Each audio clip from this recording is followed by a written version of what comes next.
Good morning, everyone, distinguished Lenel Silks, esteemed seniors and colleagues on this call. I hope you can hear me. Loud and clear. Good morning, ma'am. Good morning, everyone, and you're Loud and welcome. clear. Good morning, ma'am. Morning. Thank you so much. Please, I will encourage everyone to mute. All right, thank you again. You are welcome to today's webinar, and we are going right into it because I know that everyone is busy and time is of essence. I acknowledge everyone that have taken their time to be part of this webinar. You are so welcome. We know that is a timely discussion, and I acknowledge you all for being part of this mental health and well-being for legal practitioners. So you're welcome again. As we know, it's a webinar.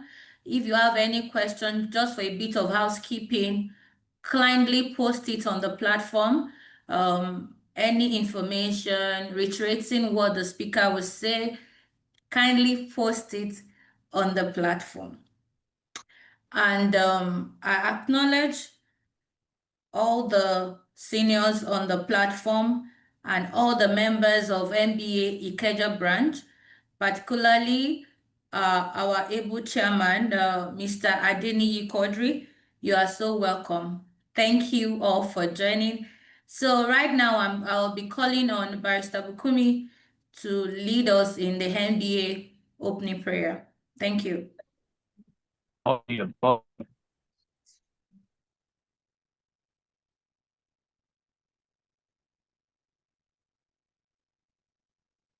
Hello, good morning. Hello, good morning. Hello, can you hear me? Good morning. Good morning. Good morning. Please, I'll be taking our NBA prayers right away. Almighty God, our Creator, we pray you to be with us in all our deliberations and to direct our endeavors so that we shall continue in all humility to glorify thy name and do that which is right and just for our profession, its members, our fellow men, and our countrymen. Amen. Amen. Amen. Thank you so much. Amen. Amen.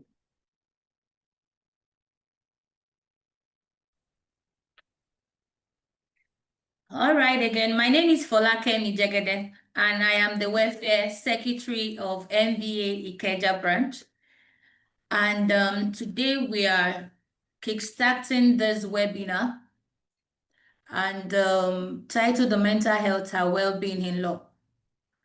I appreciate distinguished Lenel Silks here present and esteemed seniors and respectable colleagues that have taken your time to be part of this discussion. And then I also acknowledge the presence of our speaker present. I especially acknowledge the presence of the executive team of this great branch, ably led by our chairman, Mr. Adeniyi Quadri. I am the present Welfare Secretary and I'm delighted to welcome you all alongside my able Welfare Committee that have put this together. I appreciate you all for your effort and your work thus far. The important and timely webinar that we are doing today titled Mental Health and Wellbeing in Law. It is an honor to stand before a gathering of colleagues and professionals who understand that not only the demands of our noble profession, but also the silent weight many of us carry while wearing the robe of responsibilities, whether in the courtroom or in your office. The legal profession by its nature is built on precision, pressure, and performance. We are trained to advocate, to fight, to think, to solve issues without pause. But what we are not always taught is how to feel, or most importantly, how to heal.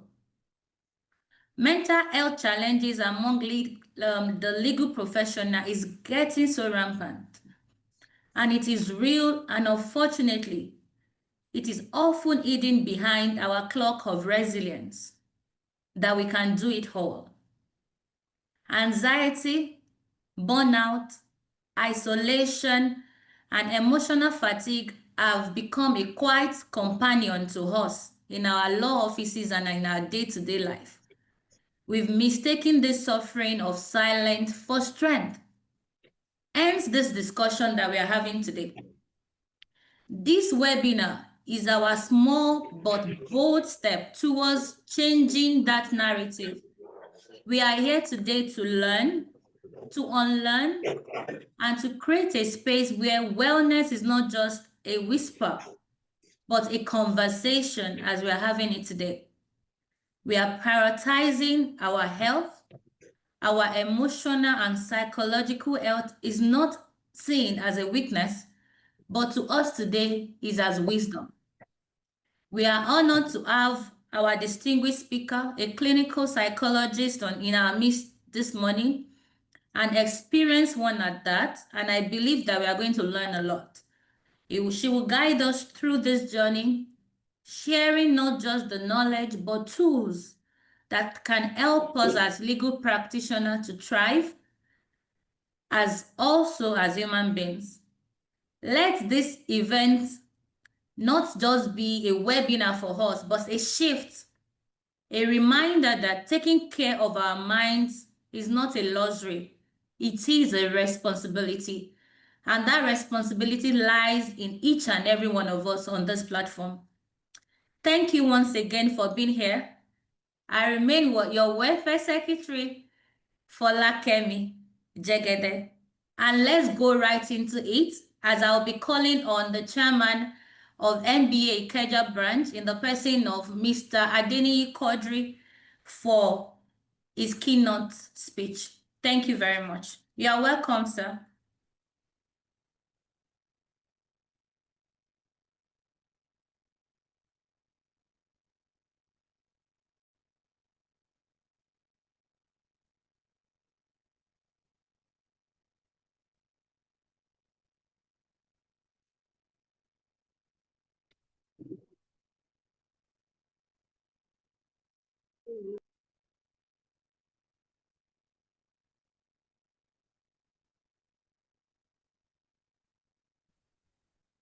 Good morning, distinguished speaker, senior advocates, learned colleagues, and esteemed participants. I'm very elated to appear before you today as we engage on this critical topic that is essential for our mental health and self-health. As legal professionals, we strive for excellence in our work, often pushing ourselves to achieve perfection. However, in our pursuit of success, we often neglect our most valuable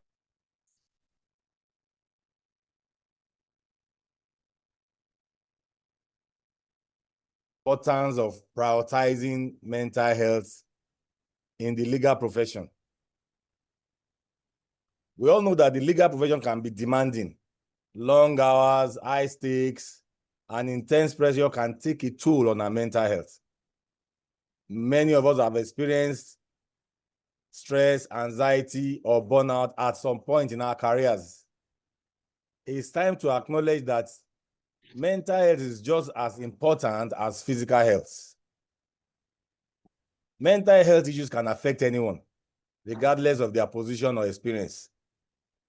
They can impact our relationships, our work performance, and overall quality of life. If left unaddressed, mental health issues can lead to burnout, decreased productivity, and even more severe health consequences. It is essential that we create a culture where our mental health is openly discussed and supported. We need to break the stigma surrounding mental health issues and encourage those who are struggling to seek help. By doing so, we can build a more supportive and understanding legal community.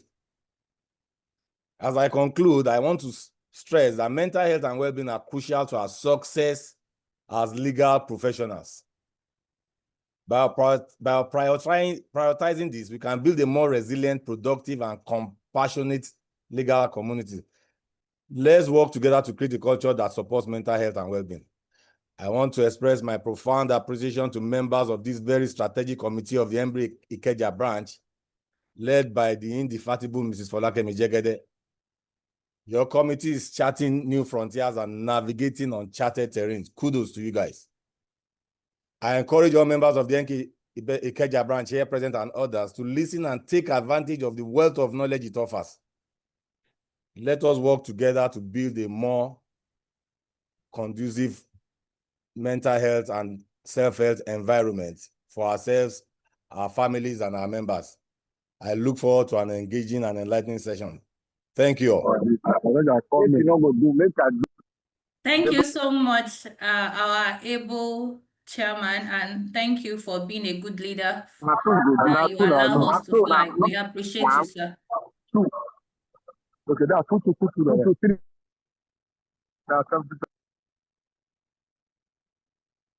When they are ready, I will let So you. again, we are going right into it. Please, for us to enjoy this webinar, we need everyone to mute their mics. It is very important from our hand and also for clarity of our recordings.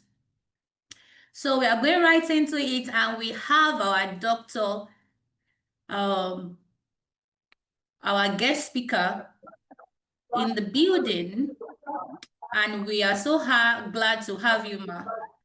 So our guest speaker is a clinical psychologist, experienced, and we are looking forward to what she has for us because we know that she's going to do justice to the theme of today. But before she comes in, we are going to be reading his bio, and I invite Barrister Dolapo to take the lead. Good morning, everyone. Standing on existing protocols. Yes. Please speak up. Good morning, everyone. Am I audible now? Yes, please. I'll be going into the profile of our invited guest in the person of Dr. Akintoye Oluwakemi Ayojide. She's a clinical psychologist who is passionate about self-development, training, and individual wellness. She believes that the understanding of the holistic man can bring about the desired transformation in the family, workplace, society, and the world at large. A healthy individual for her is a healthy society. She had her educational foundation in nursing from Ekwa School of Nursing, Egbe, Kogi State, and midwifery from Obafemi Awolowo University Teaching Hospital, Ilesha, Osun State. She then proceeded to the University of Nigeria, Nsukka, and Enugu State to study psychology and later to University of Lagos for a master's degree in clinical psychology. She obtained her PhD at the Covenant University, Ota, Ogun State. Our work experience ranges with people going through various forms of psychological issues, substance addiction, work-life balance, emotional issues, marital distress, trauma-related cases, sexual abuse, etc. Our clinical practice has made her to become very proficient in this field of psychology. She is a chief clinical psychologist with Federal Neuropsychiatric Hospital, Yaba, with over 16 years experience. She has been a part of both the national and the state psychological support team for Dana air crash, Itafaji building collapse, COVID-19 support team, and lots more. She works as a trauma consultant to Pathfinder Justice Initiative, Benin, helping ladies who had been sexually trafficked. She works with Grey Insights Limited as their EAP expert, providing psychological support and training in the workplace. She handles organization training for Hammersmith Consults. She's a member of the Nigerian Association of Clinical Psychologists, a member of the Nigerian Association of Psychology, a member of the Employee Assistance Professional, ISSUP, and a member of the Association of Positive Psychologists. She is married with children. Please welcome our guest, Dr. Akintoye Oluwakemi Ayojide. Thank you. Thank you so And very I'm much. grateful for the NBA Ikeja branch for this opportunity. Okay, can I go ahead, please?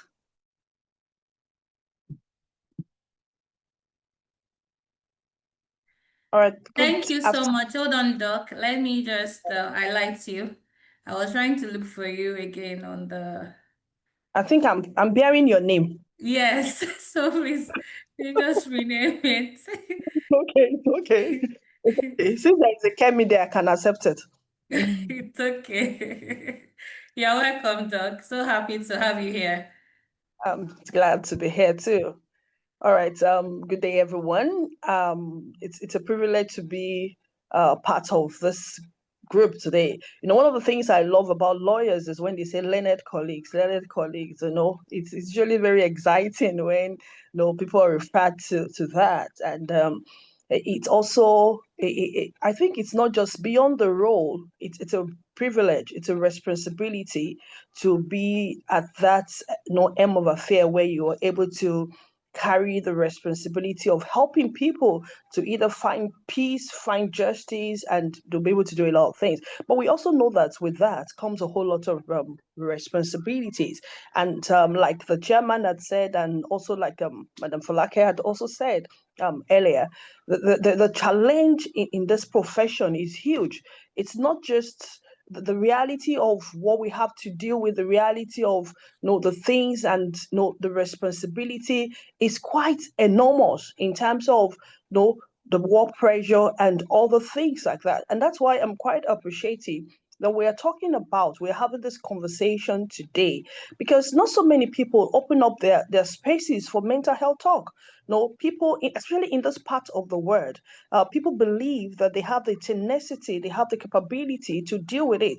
And we are so fond of masking our feelings. We are fond of masking our emotions. When Madam Falake earlier was talking, doing our opening remark, she said we are taught to help people, but we are not taught how to be able to heal, deal with the emotional pain and the trauma that comes from it. Some of us, sometimes we are invested emotionally in some of the cases that we have to handle. It becomes a passion for us, not just work again. And when certain things doesn't go the way we want to, or justice isn't gotten the way we would have wanted it to, it takes a huge toll on us psychologically. So there is a build up in the mind. And if it is not properly addressed, then it can lead to a whole lot of things. So the constant struggle to find a balance in an ever-changing world is huge. And if you look at our world today, the dynamics have changed. Now, beyond the profession, beyond what it is that we are doing at the moment, is the fact that some of us too have so many responsibilities in terms of family demands and other things like that. Now, adding that to the profession, that makes it very, very huge for us, to be able to deal with, to be able to handle, and that could also now escalate, to difficulties and different challenges with us. So our well-being oftentimes is not dependent on what we are doing, but it's dependent on the influences that we make from some of the challenges, some of the difficulties, some of the situations that we have to go through. Please let me say this again.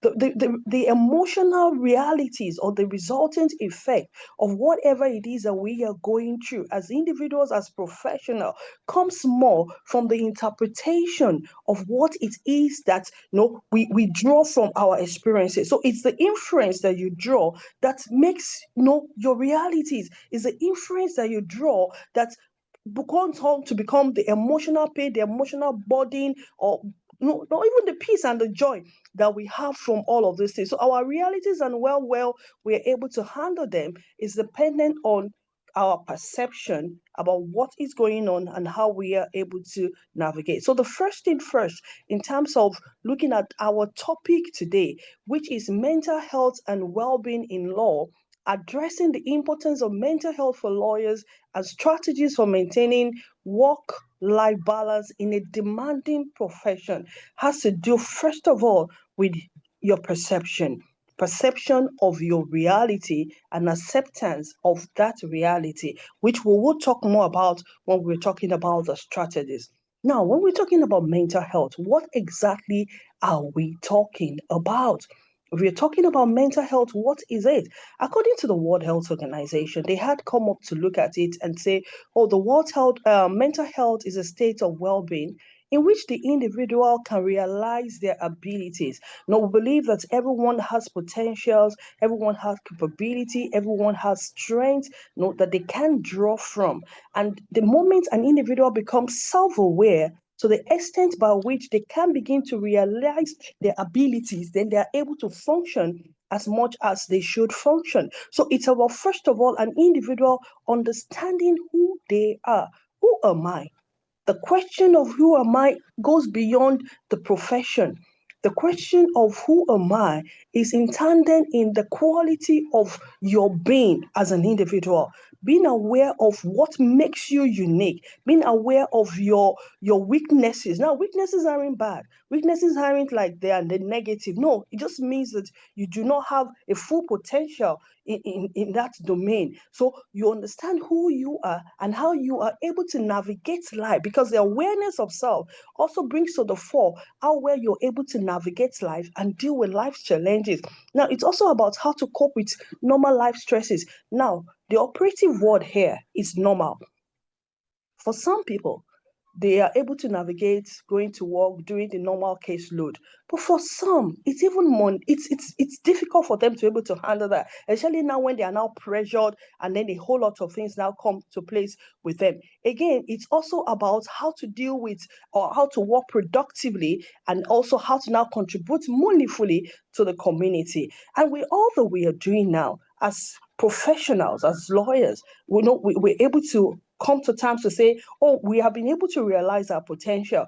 I have the ability to be able to defend people, talk, and other things like that, which draws out your good qualities. Now, you're also being able to work in a stressful environment. Yes, you're also able to work productively and also make meaningful contributions. But in tandem with that is the fact that it's placing a huge demand on us as individual, and this demand oftentimes affects how well we're able to put the very best of our psychological health even at play. Now, this is bringing us to the next slide. We're talking about the realities.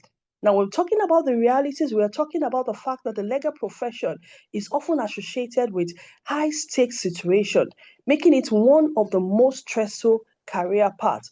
Lawyers must handle immense pressure ranging from high workload to emotionally charged situation. And one of the primary sources of stress for lawyer is the long working hours. Many firms, many organizations will expect them to have billable hours, to billable hours before they're able to either mount up to a certain level or go up to a certain cadre and other things like that. And this can lead up to burnout if not properly managed. Another one is the weight of responsibilities. They are responsible for their client's livelihood, the freedom, the significant financial outcome, and quite a whole lot of things.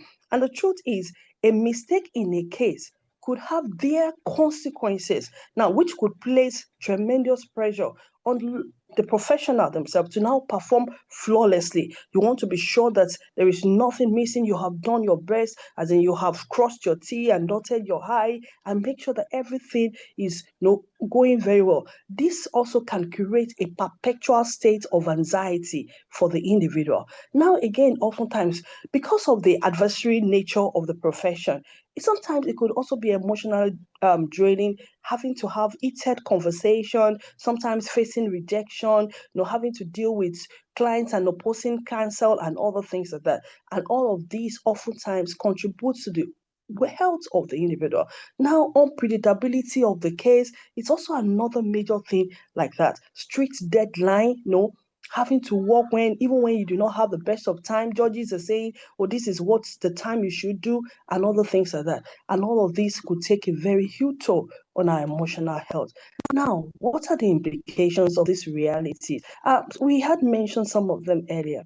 Part of them has to do with burnout. Now, what happens to us as individuals is that there are hormones and chemicals in our system that helps us to be able to cope with certain situations. It helps us to be able to deal with life. Now, the epinephrine hormone is one very good hormone that comes to the fore when an individual needs to perform excellently in a high demanding situation. The epinephrine hormone comes to the fore. It helps you to go on the long hours. It helps you to be able to stretch yourself beyond the normal limits. It keeps you alert and ready to go at all times. But the downside is this: when it's flooded into the system excessively, now it puts you on that high level that even when you even when you do not need the epinephrine hormone again to be at play, it keeps on working. And so sometimes when you need to shut down, you find out that you're not able to shut down again. Now, so it puts you in that high tensed situation. You're always ready and just good to go at all times when you do not even want to go. So even when you want to shut down and sleep, your internal organs are not ready to shut down because the epinephrine hormone is overly circulated in the system, and that is causing you to be excessively alert beyond what you should be. Now, this now causes a lot of issues for the individual. One, it makes the individual to begin to have what we call burnout. Then again, it also affects certain organs in the system because one, it won't make you to sleep. And when you do not sleep, the implication is that the brain does not get the rest that is needed.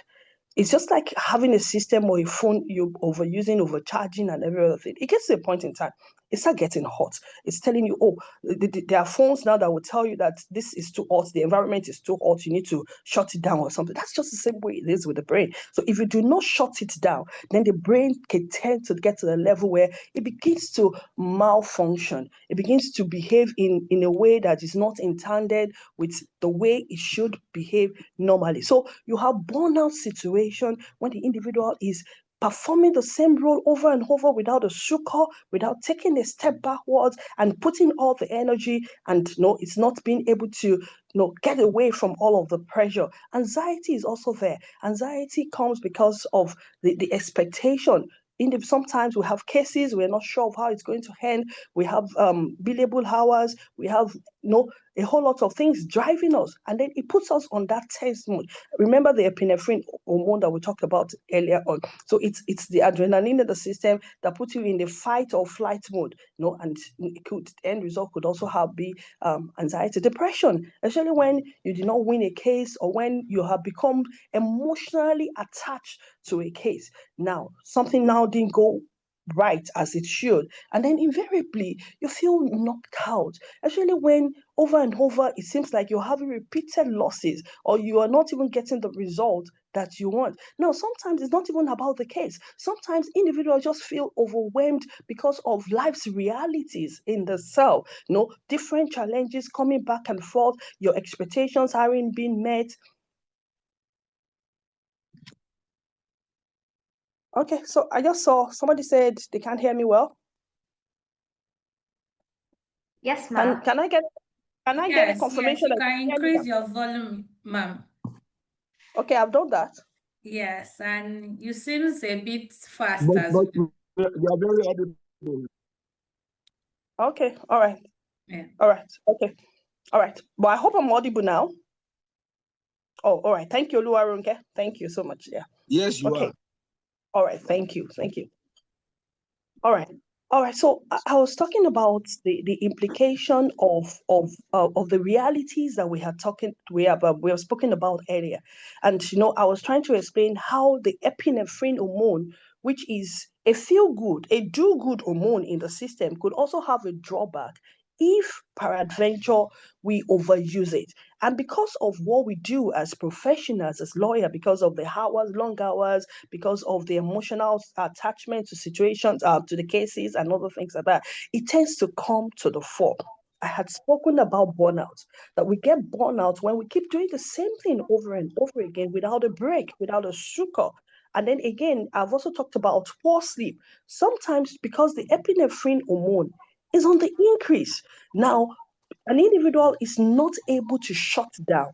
They are not able to get away from the high level because it's so much in the system. By the time they want to sleep, the hormone is still running in the blood streams, and so the individual is not able to shut down as much as they would want to be able to shut down. And so again, we also know that for some of them, because of maybe the cases and the difficulties or the expectations, anxiety also becomes a major problem with most lawyers. Anxiety becomes a major challenge in how we're able to deal in some of the ways we're even able to cope with the situation as much as possible. Again, depression. I said earlier that depression isn't sometimes associated only with the cases, but sometimes it's about our perception.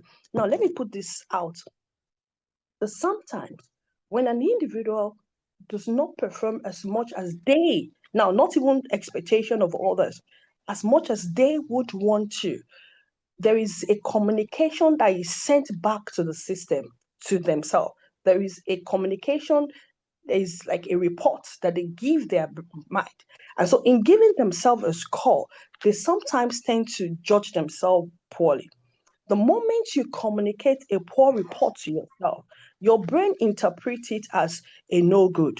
And if you keep feeding the brain back with such information, then it begins to help you pilate it. It compiles it in such a way that every time you even do good, you will want to compare it with the record that you have in the brain.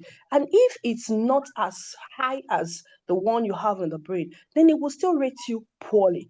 Now, sometimes it is not people rating us poorly that makes us to have some of the psychological issues. Sometimes it's the feedback that we give ourselves. If the feedback you give yourself is negative, then every other thing will be negative. Because the moment the thought is negative, then your feeling will be negative, and then your behavior would also be negative. So this means that when I tell myself I am not doing good at all, I would invariably feel slow. I would not feel unhappy. I will feel sad. And then the behavioral response is I may either begin to withdraw, not coming so much to the office or not even wanting to get a case. I feel unmotivated, uninspired to even want to do anything. That I tend to begin to lose energy among other things like that. So it begins to come out in emotional exhaustion, pessimistic feelings, among other things, and then the individual would not be able to function as much as they should function. Now, again, one of the other implications of the realities that we had looked at earlier is substance use disorder. Now, somebody will say, oh, we are lawyers, we are professionals, we understand that we should not use substance. But people use substance when their defenses are down. People use substance or substances now when their defenses are down. Sometimes an individual may not be able to cope with the realities of the world again. They're not able to cope with all that is happening around them. They're not able to cope with the pressure. They're not able to cope with the expectations. They are not able to manage the emotional attachment and bond that they have had, or the sense of loss and failure that they feel or they have. Now, all of these cumulates together to affect the individual and then affect how they're able to see the world, how they're able to cope with the world, how they are able to interpret their daily life experiences. And I will tell you that this is huge.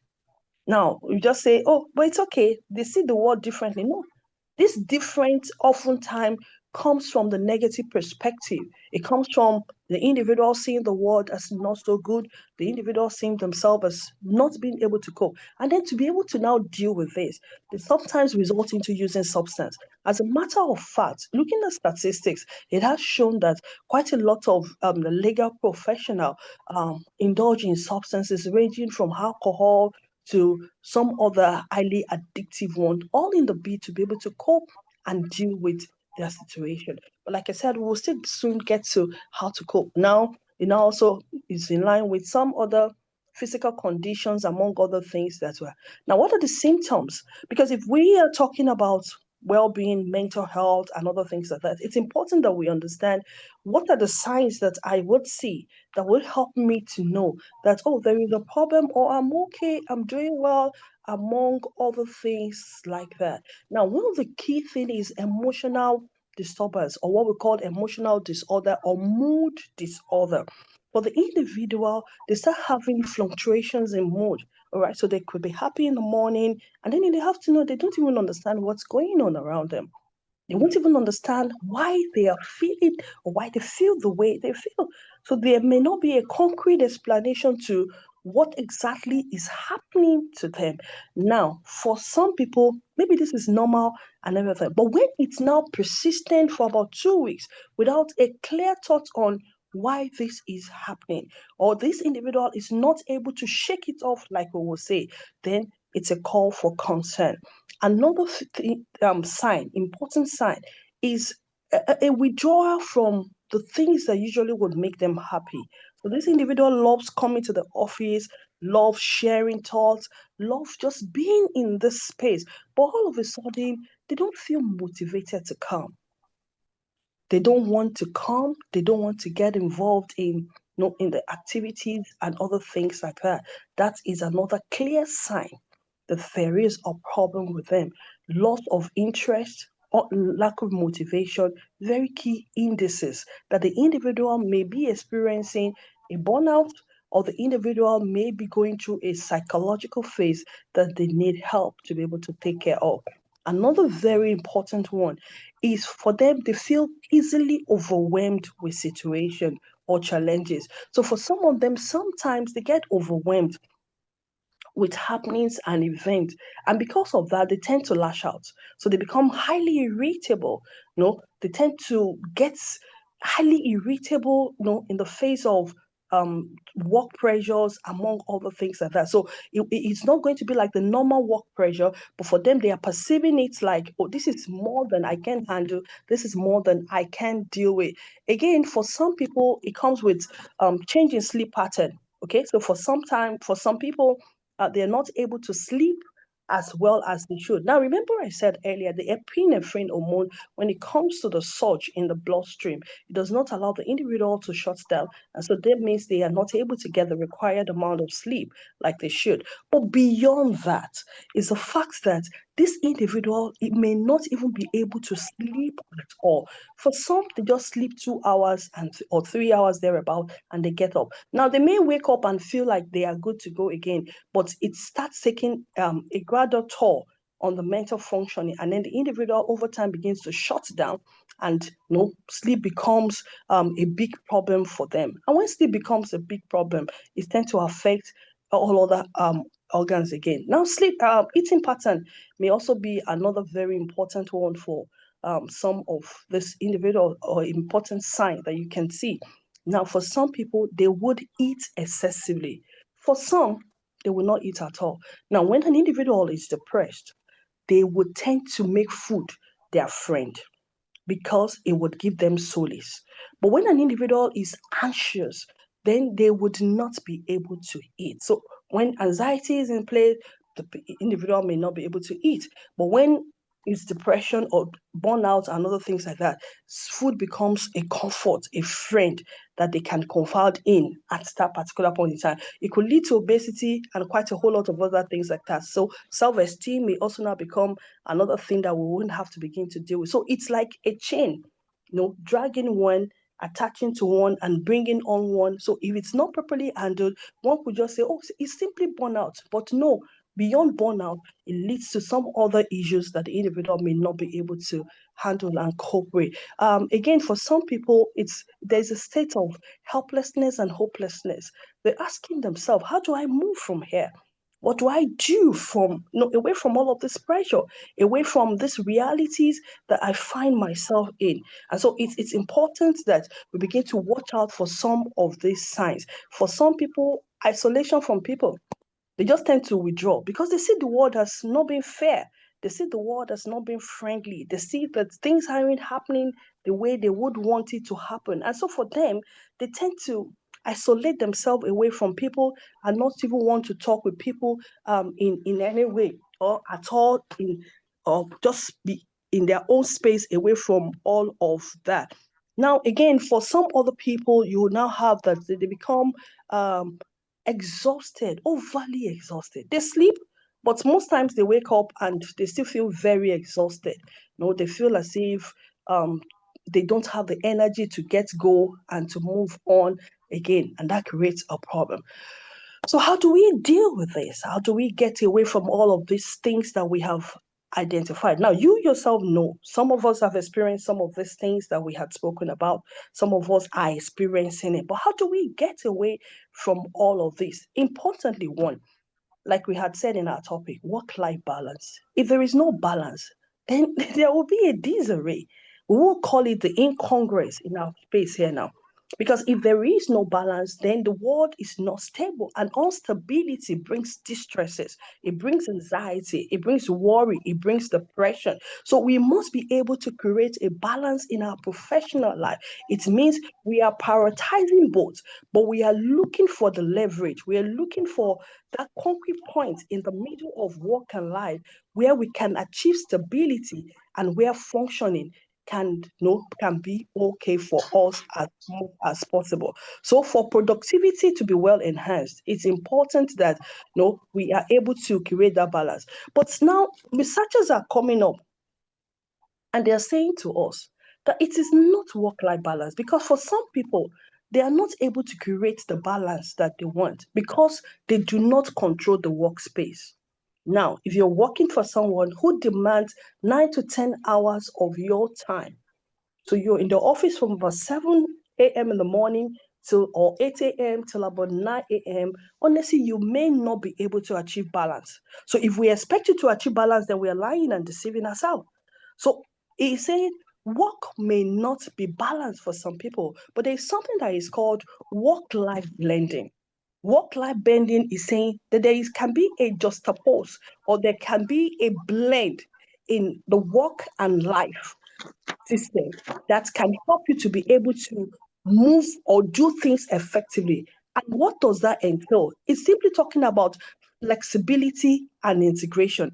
That sometimes we may have to make a bend, sometimes we may have to make a shift, sometimes we would have to integrate certain lifestyle even in the workspace. So even when we are in the workspace and we are working from about 7 a.m.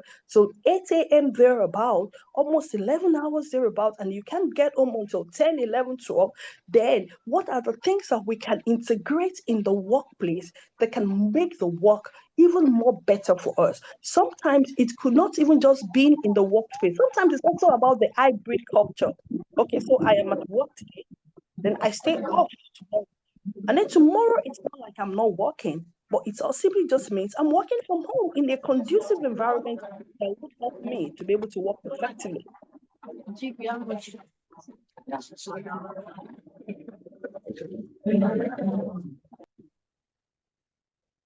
All right, thank you.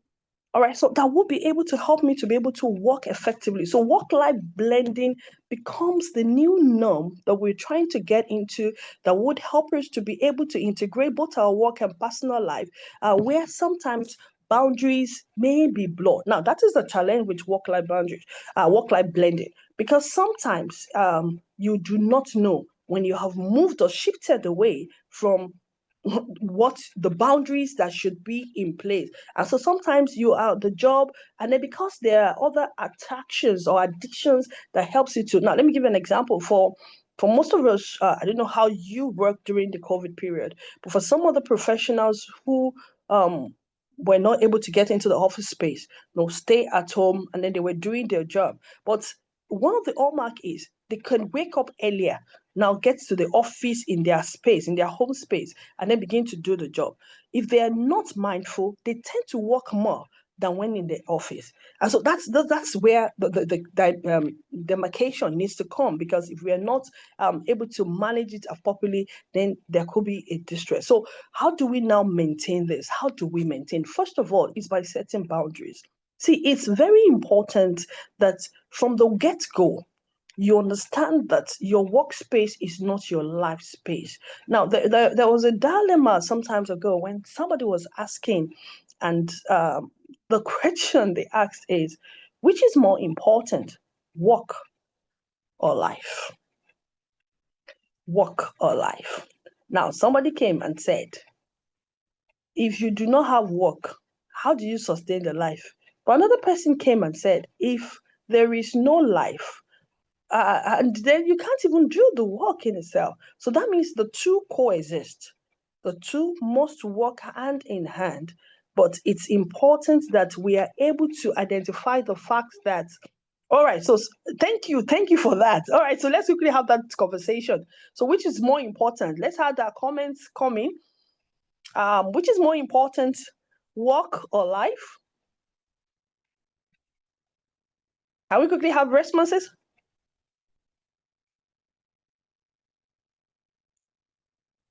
Life. Life. Is more important. I see life. Thank you. Thank you. Oh, yes. Omolara says, I will choose my life over and over again. Yes, thank you so very much for that. Life. Life, yes. And thank you so much. I agree with that. Without life, will be nobody to do the work. Yes, that's quite true. That's why we are having this conversation, because if we do not understand which is important, then it's going to be very difficult for us to be able to draw. Oh, okay. Oluwaronke says they intermingle. Yeah, I quite agree. Now, if you look at it from, you remember when we started this conversation today, I said it's a function of perception. Our perception must be right. Now, it doesn't mean that it's all correct sometimes, but must be right. Now, some are coming from the angle and saying, if you do not have a life, you cannot do the job. Now, when we are even talking about life, I am not talking about living, breathing in and out. No, it's beyond that. Life has to be on about 8 pillars. There are about 8 pillars of wellness that makes us functional as human beings.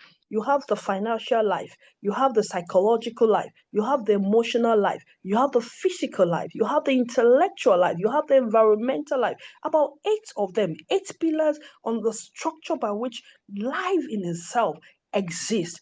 If one of them is broken, then every other one can't stand. It can't stand because there will be a vacuum, and that vacuum will always communicate. It will speak out. You would always know that there is a vacuum, and then you need to be able to deal with it. So there is no clear cut to say, oh, it's all about life. Now, I will tell you for a fact that there are people who have life. Now, when you talk about physical life, good. You talk about psychological life, maybe yes, average. But again, you talk about financial life, then it's zero. Now, for them, they also have psychological distress. They could have problems functioning and dealing with a lot of things. And so the pressure to be oftentimes leads us from the work first. It's that pressure to be, it's that pressure to attain, the pressure to achieve, the pressure to be known. Those are the things that pushes us and make us to forget the life well-being is important first. I remember we had said it is not just about the physical life that I'm alive and I'm breathing. No, it goes beyond that. The intellectual, the financial, the psychological, the emotional, the mental, they're all ingrained together to form what we call life. And so that pressure sometimes makes us to forget that there should be a boundary. Most times I've seen people who will tell you that I sold my leave, I didn't go on leave, and then they paid me and other things like that. And then we tend to make a boast about that and do some bit of shakara, and other things like that. But it's not substantial. No, when you sell your leave, you don't go on leave. It means that you're depriving your body of the rest that it needs to be able to function and then to be able to recharge and push on again. So boundary setting is important. We must create boundary between work and our personal life and make effort to disconnect after work. Now, I've seen people who, even after work, they are not able to leave the office. So they have left physically the office space, but psychologically, they are still in the office space, because if their phone rings or there's a beep sound, or they're even checking their mail and say, oh, this person promised to send a mail to them. Because when you leave the office, shut down. Life will still continue the following day. There will be opportunities to do the things that you should do the following day. And like we had said, if you are existing, then you would have essence. But there can be essence when there is no when you are not existing. So existing is the first thing, is the primary thing that drives us and pushes us forward to be able to achieve what it is that we need to be able to do. So create boundaries. It's important. Now, another very important thing in boundary setting is that you must be able to communicate it. Now, in our mind, some of us have boundaries. Yes, times and again, we have gotten angry with our bosses or people that we work with, to say colleagues, to say, oh, why don't they respect my boundaries? But have you communicated your boundaries to them? Because we must be able to communicate it in clear times, in a way they can understand it, in a way they can reason to know. And so they know that, oh, when she does not pick up her phone by 10, it means that she had shut down. And then you also will put mechanism in place that will not allow you to receive mails by 10, except it's an emergency, which is not an everyday thing. It's a one-off thing.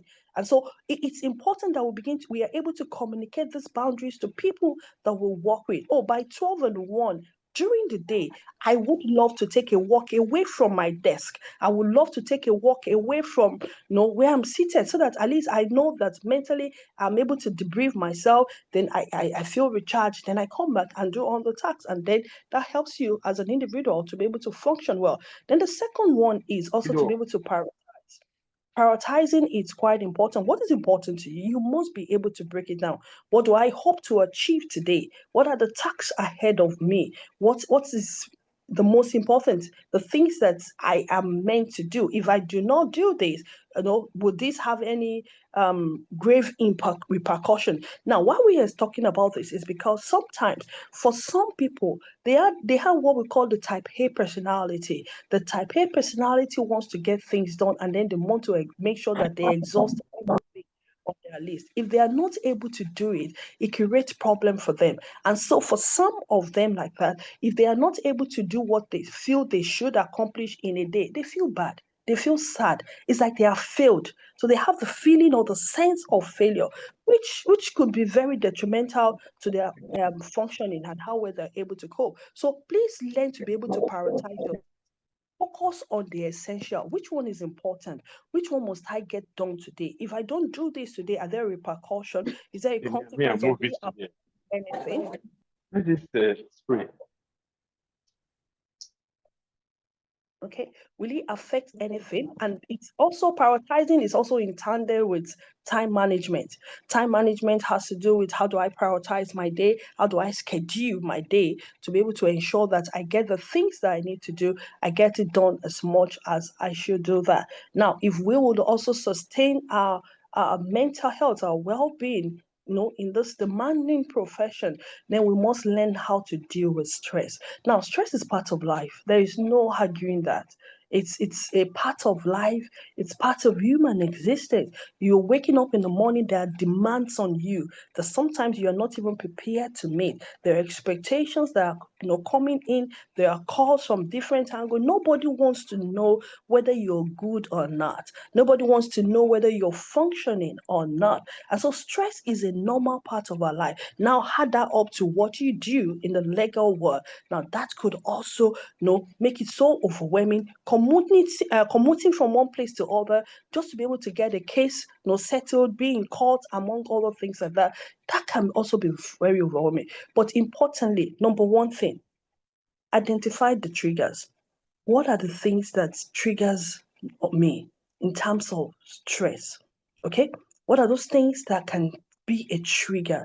What are the stressors around me? If you identify it, then it's going to be easy for you to be able to deal with it. If you do not identify your stressors, then dealing with it will become very difficult. So identify the things in your world that are stressors that can affect you. No, for some people, now, you know that in talking about the different personality types, there are some people who don't get things done until the last minute. They love the pressure. They glory in the pressure. It is when they said, oh, it is 1 minute or 1 day to, that is when the adrenaline comes, it pushes them to the fore, and then they are running helter-skelter, and then by the time they finish, they come, whoo, like that. But everybody is not like that. And so you must understand what works for you. What system can you put in place? And there are 4 cardinal things that helps us to be able to deal with stress. We call them the 4 A's of dealing with stress. The first one is avoid. Are there things that you can avoid? Sometimes it's about identifying and looking at, okay, these things I can do without it. Okay, so rather than delay this assignment till Monday, why don't I get it done today, Friday, so that I am sure that there is nothing on my desk over the weekend, and then I'm able to go home, and then I'm okay. I'm able to do some other things I enjoy at home. That's how to avoid stress. So you begin to plan your time, plan your day, do your scheduling so well that, and then you don't take up too many cases than you can handle. That's how to avoid things. Then the second one is alter. Sometimes we can change or alter the stressor that cannot be avoided. Your perception about it. Okay, now I'm in the traffic. I need to get a cut, but there is a traffic on the road. But there is nothing you can do about the traffic. There is no jumping. There is no bashing other cars to be able to move out of the road for you. So rather than that, just getting overly apprehensive or any other thing, why don't you just take a pause, breathe in and out, and then put on a music. Just play one of the songs you like so much. Let it just begin to flow around you. That way you are uttering your response to that situation. Now, you're waiting for the judge's decision. You've done your best in defending the client. You've done virtually everything that you know you should do. Now, it's not in your control. And that's one thing we should also understand. The locus of control, a lot of times, isn't with us. And so when the locus of control is not within your capability as an individual, you would learn to pause in the moment, take in a deep breath, breathe in, breathe out, and then just find a way to be able to relax. That helps you to be able to cope with the stressor. Another very important one in dealing with stress is accept. Sometimes there are realities that we cannot change. There are realities that we cannot alter. And the only thing we can do about it is to accept it. Accept the reality. It's 10 hours I have to be on the job. So rather than see it as a stressor, I see it as a must do. I see it as part of living. I see it as part of existing. So I do not allow it to bother me. And so that way you won't feel pressured. That way you won't feel overwhelmed. You won't become irritable in any way, because you are programmed your mind to accept it as part of your realities, and then you're able to cope and deal with it. And then the last one under that is adapt. What are the coping strategies? There are coping strategies that can now help you. If you cannot change it, you are accepting it. We now begin to adapt. Adaptability, I mentioned that earlier also. Adaptability helps you to be able to move in tandem with the situation or with the environment, with what is happening around you. So I'm able to live with this world. I accept it as my reality. I accept it as one way to be able to go. So it's either you avoid, you alter, you accept, or you adapt to those situations. Now, again, we're talking about mindfulness.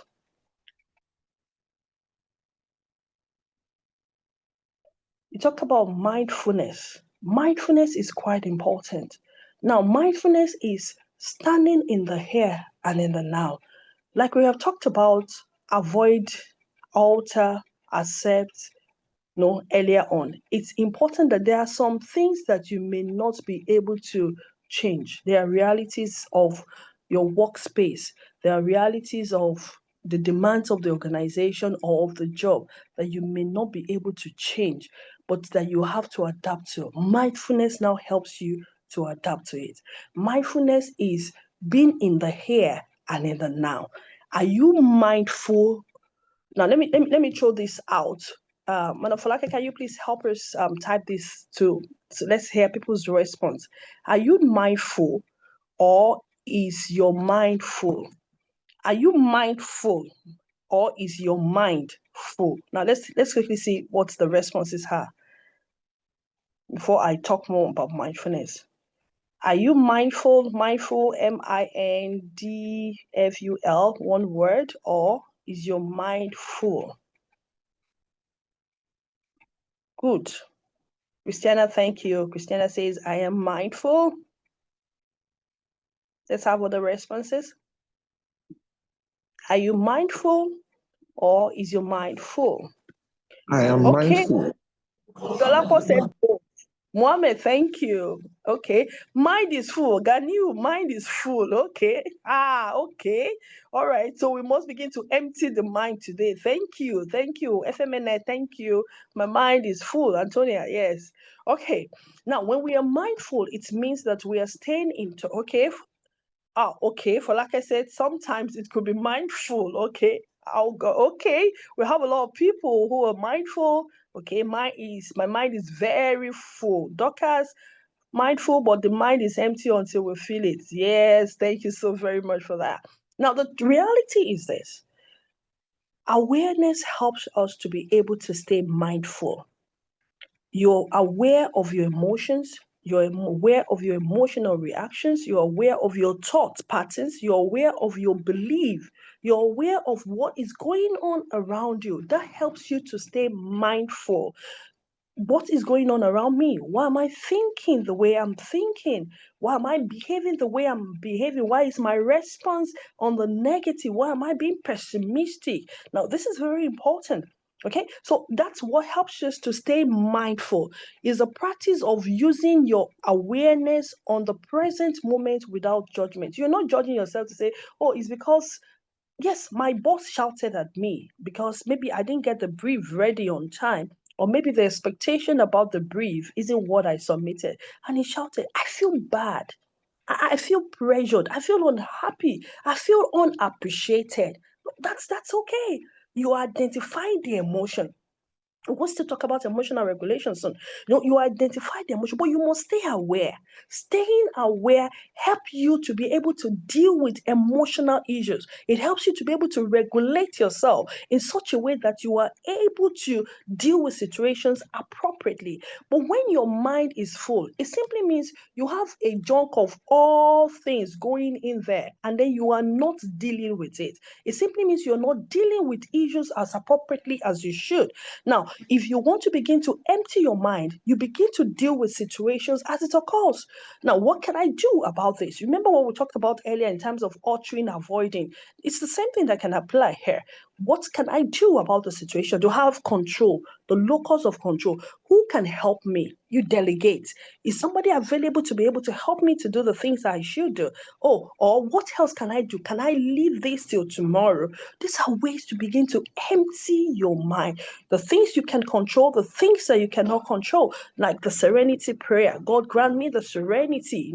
That helps us to be able to know the things we can change, the things we cannot change, and then the wisdom to be able to understand the nation between the two, and that helps us to be able to cope well. So we must begin to move from the level of mindful to the level of being mindful. So mindfulness helps us to stay aware. It helps us to understand what's going on within us or around us, and it helps us to be able to accept ourselves and then be able to push on effectively. So you must be able to understand that. Now, that leads us to the next one. We'll talk about emotional regulation. Now, moving from mindfulness, you are aware of what's going on around you. You're aware of why your thought pattern is like it is. Now, sometimes, people would use this phrase. It's like I woke up on the wrong side of the bed, or maybe complete sentence now. It's like I woke up on the wrong side of the bed. And then the question you ask is, which side is the wrong side of the bed? Can somebody just help me here now? Which side is the wrong side of the bed? Is there a wrong side?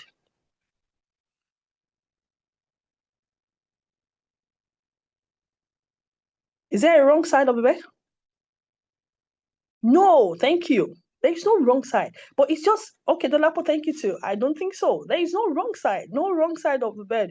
It's what is on your mind. Thank you. And because a lot of people do not understand why they are feeling the way they are feeling, okay, or why they feel overwhelmed, they feel like, oh, I didn't wake up so good today. Now, mindfulness helps us to regulate. Please don't forget that. When you're mindful, it helps you to be able to regulate because you're able to account for what is going on. You stay in the moment. You stay in the moment to understand what is going on within you and how well you are able to do things. So you must be able to pause in the moment, evaluate. Why do I feel this way? My work situation, I feel bothered by what's going on around me, or I feel unappreciated. I feel like I'm pressured. I feel like now the bigger question is, what do I do about it? Is there something I can do about it? Is there a way I can change the narrative? When you're able to begin to bring all of that to the fore, it helps you so well to be now able to regulate your emotion. Now, don't forget this, the emotional control lies with you. It does not lie with your emotion. So sometimes people say, you make me angry. You did cause this. No, it's not that person that caused it. You allowed yourself to explode that way. You reacted that way because you were not able to regulate your emotion. So mindfulness helps you to stay aware. Awareness helps you to regulate your emotion. So when something happens to you, you are able to say, oh, this, and then you're able to move on effectively. Then again, it's also about self-care. Now, a lot of us sometimes do not give too much attention to ourselves. Okay, so we must be able to give cogent attention to how we take care of ourselves in terms of sleep. The standard hours of sleep is about 7 to 9 hours for an adult. You must be able to achieve that. Otherwise, you will have what we call sleep debt. And sleep debt simply means that you are not fulfilling the mandatory hours of sleep per day. So there is a debt that you need to pay. And if it keeps accumulating, then it starts affecting your functioning, affecting a toll on your mental health, and other things like that. So diet, exercises are also very, very important. Exercises gives us endorphin hormone that makes us feel good about ourselves, and that helps us then find fun beyond the briefs, beyond the call to bar, beyond all the things that you do. Please, to get out there, soak yourself inside, and just get some bit of fresh light here and breeze and whatever it is that would help you to be able to relax. Then lastly, self-love is important. I want everybody on this call to give themselves a hug. Just hug yourself. Even if nobody has hugged you today, nobody has hugged you throughout this week, you feel overwhelmed, you feel pressured, just give yourself a hug. It's okay. Sometimes it's okay to fail. Sometimes it's okay to make mistake. Sometimes it's okay not to do it so well. Sometimes it's okay. But the most important thing is learn from it and then be able to push through. So please, because it gives a feedback to the brain. It helps your brain to understand that there is love, there is compassion, and then that helps you to be able to stay well. So deal with doubt, forgive yourself. And then as we begin to wrap up, manage your expectations. Sometimes we may not be able to do as much as we think we can do, but please, it's important that you are able to manage your expectation. And then gratitude is also very important. Be grateful. Be grateful for the little things. Be grateful for what life is. And then lastly, please get support. Sometimes you cannot do it alone. There are things that you may be able to do alone, but there are things that you may not be able to do alone. So you can need support of your colleagues, you need support of senior colleagues, junior colleagues, sometimes your mentor, sometimes even the therapist. Get help, talk with somebody. Sometimes when you pour it out, it helps you to be able to refocus and then get back on the track, and then you're able to run again.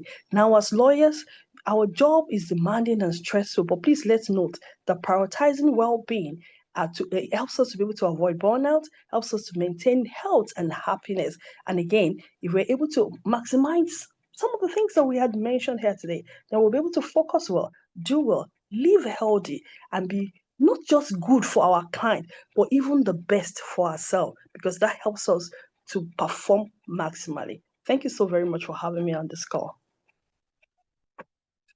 Thank you so very much, Doctor. My book is so full. Like, so full, and I know that everyone on this call have learned a lot. Like you said so much, and I believe that I will still share the slides. There is a slide so that everyone can still see it.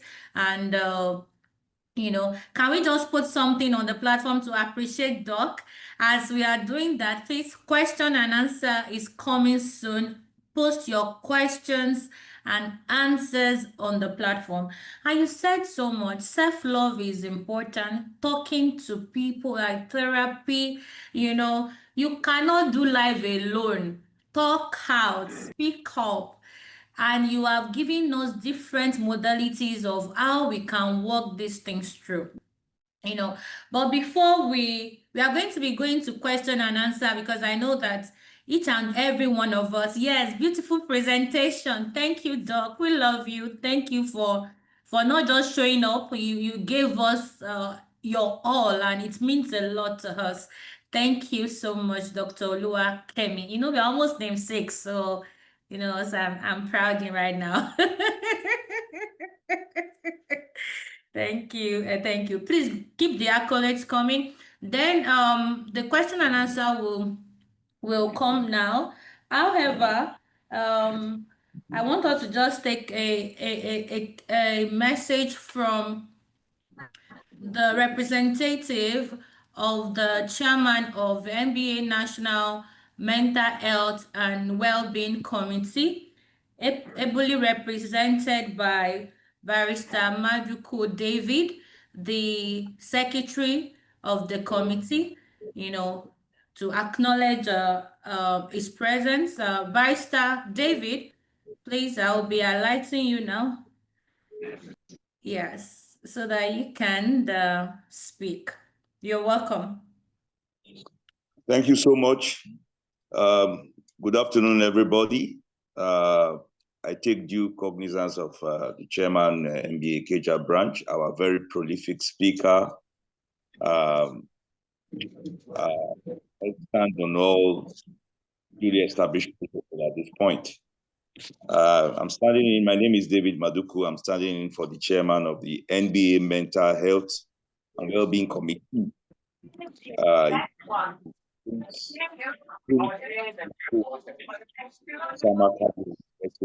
Is unavoidably absent. The topic, wellness, mental health and wellness, well-being in law could not have been more. We live in a world and at a time when people hardly have time to carry out simple medical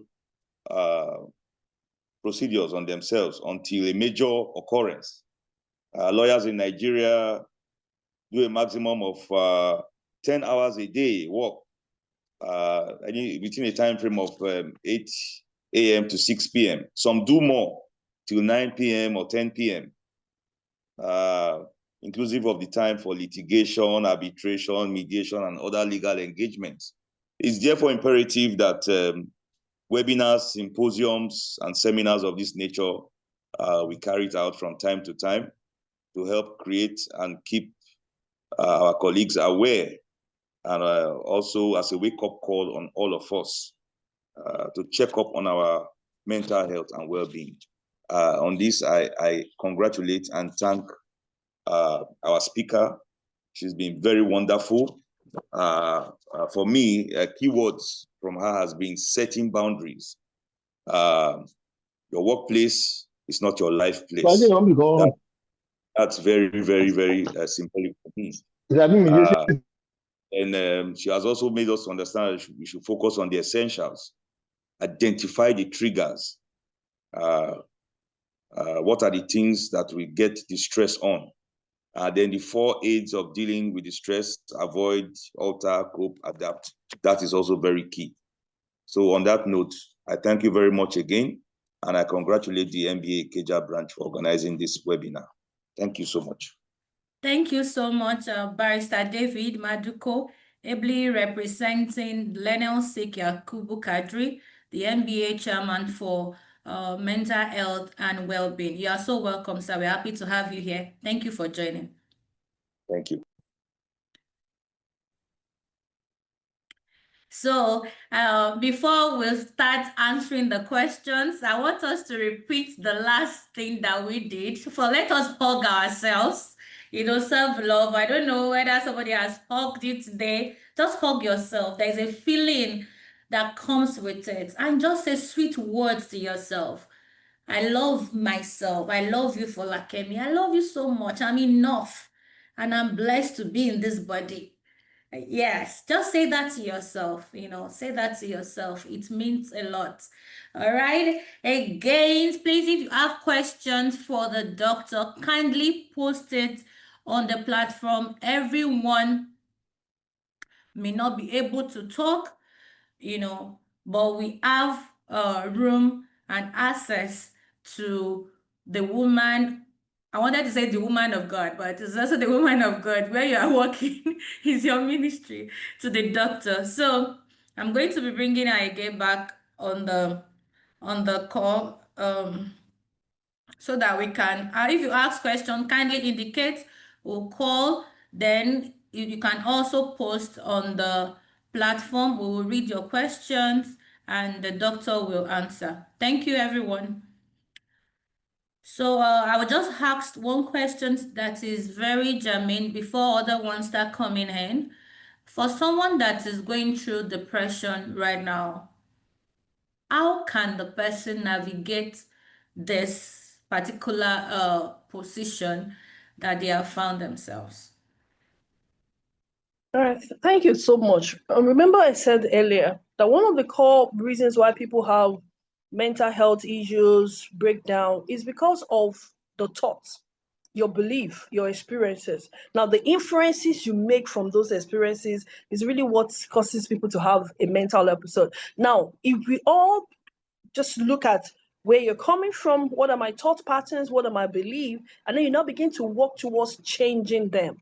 So what we do when we talk about depression, looking at thoughts disorder, is making a change. There are not a lot of things that we can control with the realities that are in our world. Financial realities is there. Nobody can control what the dollar rate is looking like. Nobody can control the economic situation, but you can control your thought. You can control your perception, the meaning it gives to you. Now, let me give you an example. If I write 6 here now, everybody is going to tell me that I wrote a 6 because I have informed you that I am writing a 6. So this is 6, me writing 6. But the truth again is this. One, I may not have written anything. I have just told you I am writing. Now, that sometimes we make inferences from life based on what life wants us to believe, and then we run with those beliefs. We must begin to look at, is it true? Is it right? And that's how to challenge the thought.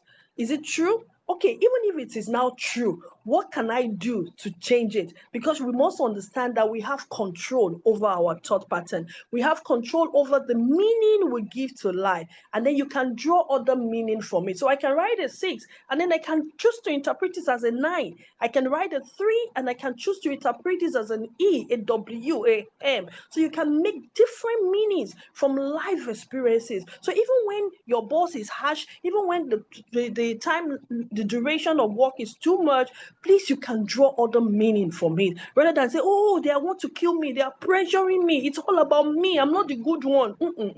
It is a phase, it will soon pass. I would also get the hang on this. I would also become a chief, a consultant or a professional, the best in town. You prep yourself with some of this talk, and that's why positive affirmation, positive talks are very important. But if you find out that you are not able to do that again, then you can speak with someone. It's also important sometimes to dump what is on our mind on somebody, a professional, who will be able to help you deal with it adequately. Thank you. Thank you so much, Doctor. Someone is asking if they can, we can share your contacts with them. Oh, go ahead. Okay, all right, very well. So we'll share the doctor's contact later for anyone that wants to reach out to her. And there's this saying that I always talk to myself: who worry help? You worry, doesn't change anything. So why should you still be worried? So who worry help? You just carry the thing and just drop it and live life to the fullest. Are we saying that we don't have any question we are digesting everything that doctor has given us. Okay, all right. So we have a question from Shegun Adewumi. And he said, by the nature of active legal practice, one observes that the workload may in some cases culminate in mental stress to lawyers in the course of discharge of their legal responsibilities. The question is, how many of our law subscribe to putting in place for their staff employee compensation package in order to benefit from this? Okay, I believe that is a message across that as think that lawyers is we for should you. put that. Yeah, it's for us. That's there And for we you. should But put, maybe before you just let me just chip in something now. Beyond the measure of what the organization can do, a part of what they can do is also looking at EAP, Employee Assistance Program, which is so versatile that will help people to always go back, have a place where they can talk about their issues. If we have support systems like that put in place, that would help people to come and talk about their issues, about the challenges, even before they get to the level of whether we are compensating or any other thing like yeah, that.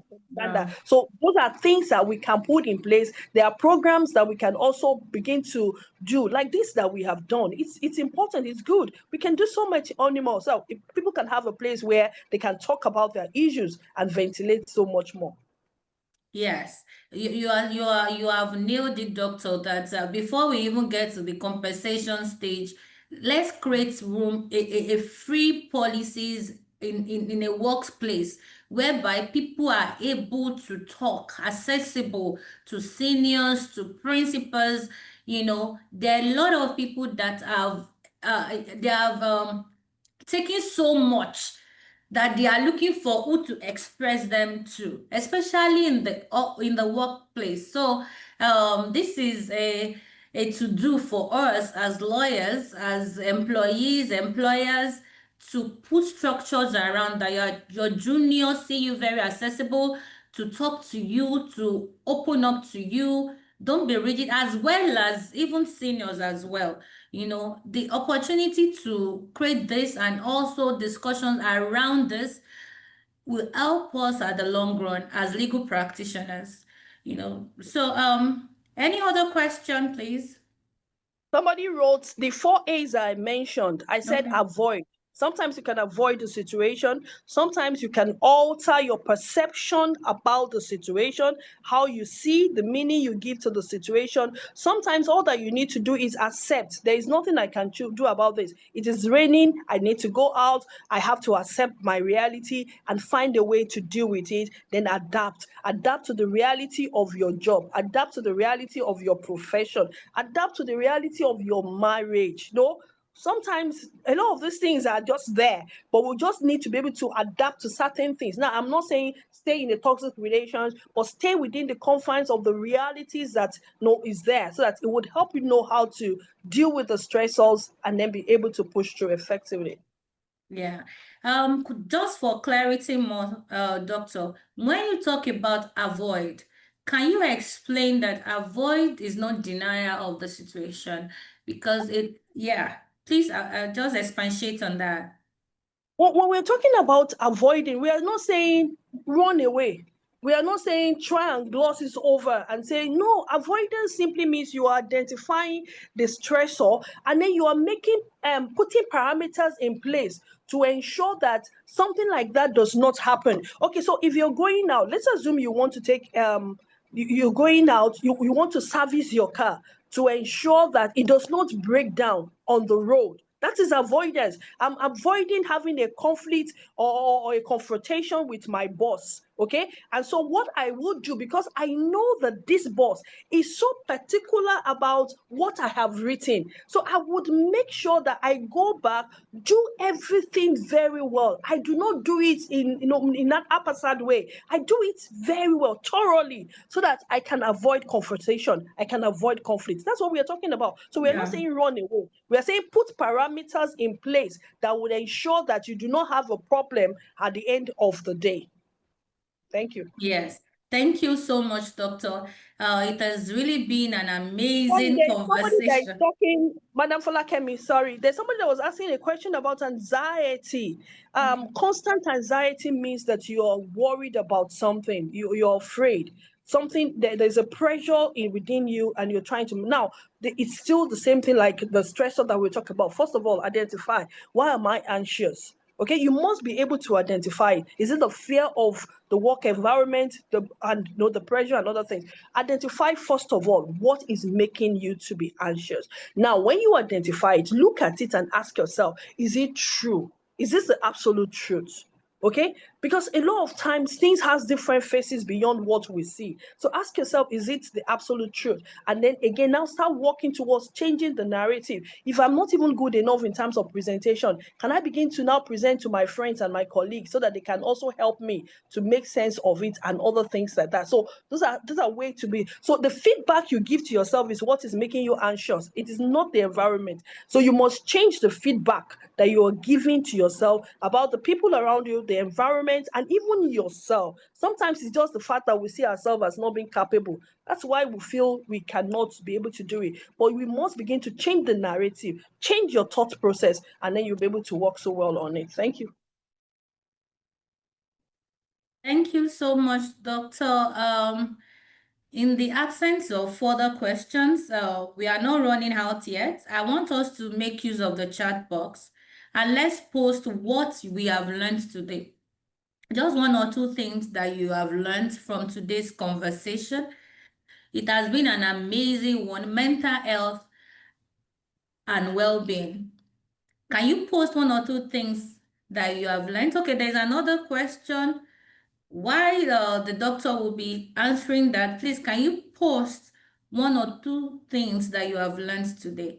Doctor, there is a question that are there centers or institutions set up by governments to assist the citizens in making a complaint to whenever we observe such mental challenges around us? And are there Yeah. phone numbers to call?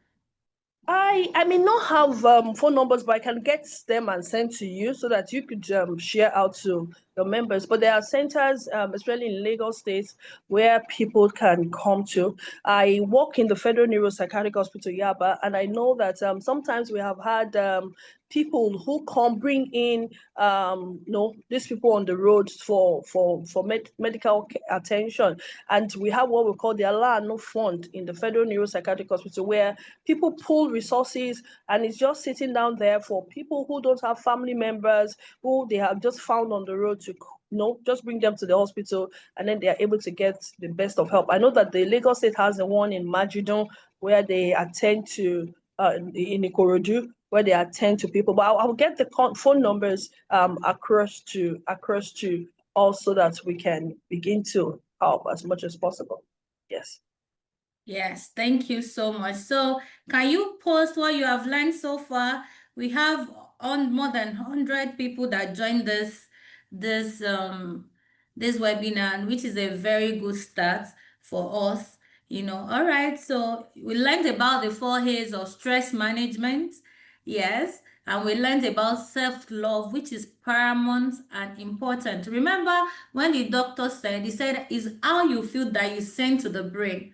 If you feel that this is overwhelming, all those things, you send it to the brain and the hormones interpret it as stress. Everyone that want to reach out to the doctor, I will send you the details. I've already posted it. The doctor has given us the right to share our details. So you will have the details. Please let's keep coming with what we learned today. Yes, thank you. The hug. The hug. I will be mindful and I will not let my mind to be full. I have learned that for mental well-being, I must identify the stressor. It is very important. Remember, for people that are always stuck in traffic, the doctor asks you should do what you love, play the music that you love, so that you don't get too overwhelmed. Especially we are in Lagos, we understand how this thing can be. So we should find a way around these things. I will keep hugging myself. Thank you. Please, let's do that in the morning. You can now add it with a word of affirmations to yourself. It will help a lot. It will help a lot. Thank you everyone for joining this webinar. Dr. Oluwakemi, thank you. We cannot thank you enough, for since the time that we reached out to you. You were warmly and you gave us your yes from the beginning before we even sent you the official letter. We appreciate you greatly. And I also want to use this medium to also appreciate Learned Senior Otomi Ajayi. Thank you so much for the referral. We celebrate you, ma. And to all seniors, Learned 6 seniors that have deemed it fit to be part of this, thank you. So I will be yielding my mic to Barrister Matthew to take over from here. Doctor, please don't go yet. Let's finish this together. Thank you so much. All right. Thank you very much, I must say. I want to register on behalf of the Welfare Committee. I actually want to register our appreciation first to God for making this particular webinar a huge success. I want to also appreciate especially guest speaker that has given a very, very robust, comprehensive, and a watertight presentation. This is the first time, I must confess and admit, that I will be greeted with such a wonderful presentation on this topic. And we want to say thank you, Ma, Dr. Oluwakemi Akinyese, for this presentation and for honoring our invitation. We want to say thank you. And we want to also appreciate Able Chairman in the person of Mr. Adeni Quadri for providing the enabling atmosphere for us to host this particular webinar, for his encouragement so far. We appreciate you, sir. Able Chairman, Nigerian Bus Association, Ikeja. We want to further appreciate Mr. Yusuf Kadri, SCN, in absentia, that is the chairman of the Mental Health and Wellbeing Committee for Lawyers, who was ably represented by the Secretary of the said committee, Mr. David Edobo Maduku. We want to say thank you very, very much. And I must not fail to actually appreciate the able chairman of this the Welfare Committee, the host of this prestigious webinar, Mrs. Folakemi Jegede, the moderator. I want to say thank you for making this possible. And for the Learned Six and the senior members of the bar, I cited Mrs. Arume, Mrs. Omame, Aronke Omame, a very, very senior, prestigious member of the bar. And from my boss, I want to say thank you for joining us. And for everyone that has made this meeting possible, for you that have sacrificed your prestigious time on the altar of this webinar, and you would actually agree with me that it was indeed worth it. And then I want to say thank you on behalf of the Welfare Committee. Thank you, everyone. And God bless. Thank you very much. Back to you, moderator. Thank you. Thank you so much, Barrister Matthew. I celebrate all Welfare Committee team on this platform, everyone, Barrister Dolapo, Titi, Wande, Kemi, the publicity secretary, they are the people working behind the scene. I celebrate you so much. And the whole executive team of NBA Ikeja branch, thank you so much for your support. We celebrate you greatly. NBA Ikeja branch, we are taking our health as a paramount thing in the season, and we pray that God will continue to strengthen us all.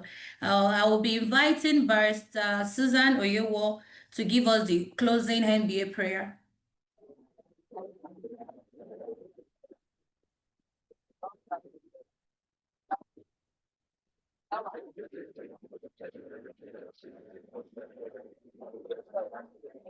Okay. Barrister Bukumi, please, can you take the closing NBA prayer?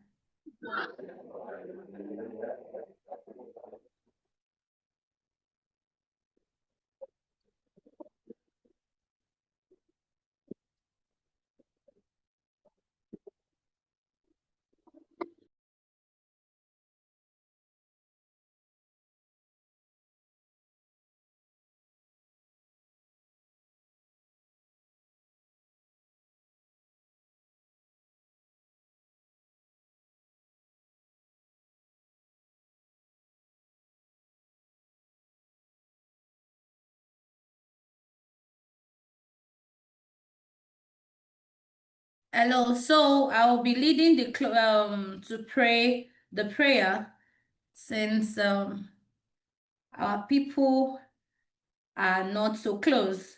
So Almighty God, our Creator, we pray you to be with us as we go ahead and to direct our endeavors so that we shall continue in all humility to glorify thy name and do that which is right and just for our profession, its members, our fellow men, and our country, Nigeria. Amen. Thank you, everyone, and have a good weekend. Don't forget that our branch meeting is next week, Monday, and we look forward to see everyone on site. Be at the meeting and let us fellowship together. Have a great weekend and bye.